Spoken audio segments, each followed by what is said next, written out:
Welcome back, everyone. So all week long I've been posting videos about crappy parts. Dudes, it's out of my control. We pick up the phone, we call our local part suppliers, and we say, boom, send it, and we have issues. The Lexus that lasted 2 months, which was, I'm just going to say it, AutoZone part.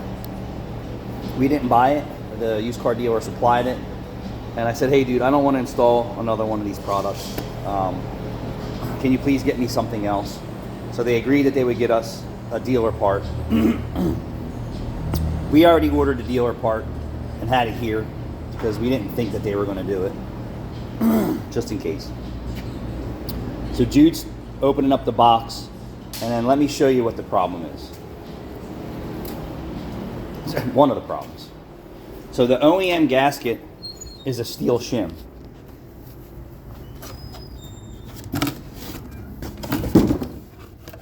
The gasket that they send you is paper.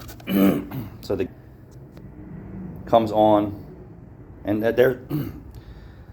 This is not the box. This is the box that we got for our water pump. Zoom in. So it's paper. The OEM one is a metal shim with a bead, and it's all riveted in.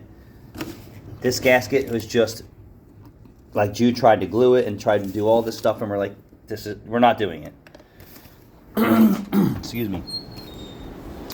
So the one that we ordered, I just want to show you. The external looks just like this. Looks just the gasket. Let me just see if I can Google it real quick. I want to show you.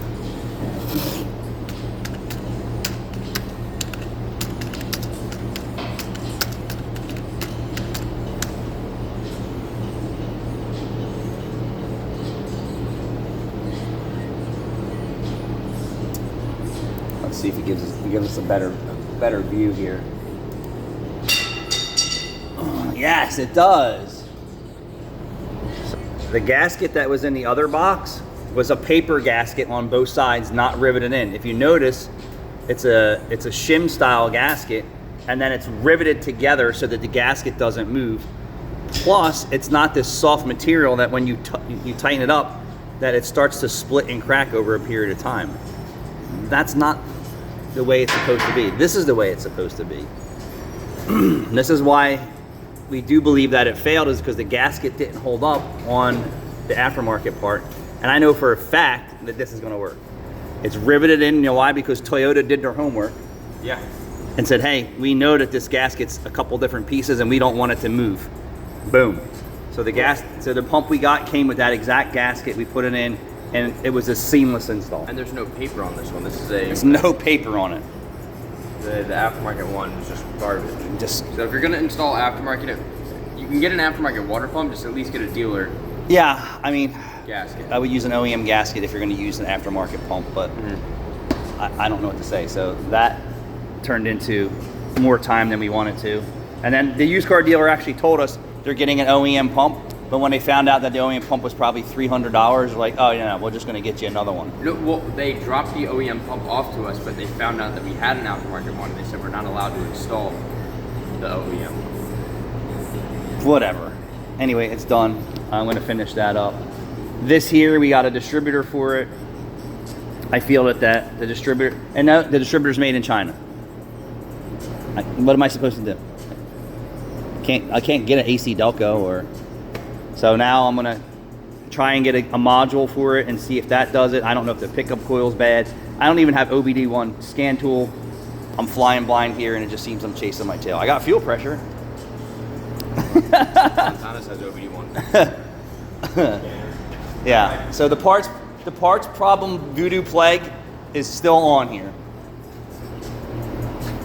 And then my boy who on YouTube or TikTok was talking about a Land Rover that he did some work for a customer, he never paid him, and then he was chasing down a coolant leak, and he's saying no matter what he does and touches it, this thing still leaks coolant. He's like, I just got to replace everything in the system. And he's like, but I'm wasting so much time, I haven't got paid. I'm like, sometimes you just got to cut your loss. This car right here, last night I lost my shit, and I said, just have the guy pay me for the brakes. I'll push it outside and let somebody else be tortured.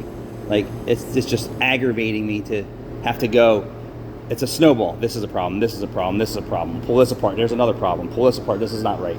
It's like on and on and on, you know, and it's not in mint condition. So I'm like, I know how to fix a car. I've been fixing these cars, these 4.3s for 30 years. And then I got one that I can't fix because I think it's a part problem. You know, the fuel pump's good. The distributor, I don't believe is good, but we're gonna figure that out. Parts problem play every day this week. I want to throw up. Thanks for watching.